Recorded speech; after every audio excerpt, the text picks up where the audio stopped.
اسی لیے میں نے گزارش کی تھی کہ یہ جو مجلسیں ہو رہی ہیں اس میں پوسٹر پر بھی لکھیں کہ یہ ایام صادقیہ کی مناسبت سے ہو رہی ہیں،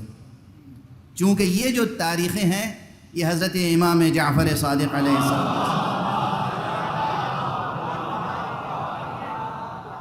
کی وفات سے متعلق ہے۔ تو اگر امام کی تاریخ وفات ہے تو اس کی مناسبت سے تذکرہ ہونا چاہیے، اس کی مناسبت سے مجلسیں منعقد ہونی چاہیے۔ اسی طرح جب بھی کسی بھی ماہ، اب فرض کیجیے ذی القعدہ ہے، ذی القعدہ میں حضرت امام رضا علیہ السلام کی وفات کی تاریخ بھی ایک ہے، ایک روایت کی بنا پر۔ خود شوال میں 2 تاریخیں ہیں، بعض کتابوں میں 15 شوال ہے اور بعض کتابوں میں 25 شوال ہے۔ 15 سے 25 تک یہ تقریباً 10 دن ہو جاتے ہیں۔ یہ 10 دن ہر سال بطور خاص، جس طرح آپ ایام فاطمیہ کا اہتمام کرتے ہیں اسی طرح ایام صادقیہ کا اہتمام ہونا چاہیے،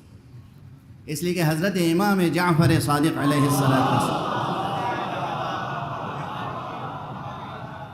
کا حق ملت اسلامیہ پر بلکہ اس پوری انسانیت پر کتنا ہے اس کا آپ کو اندازہ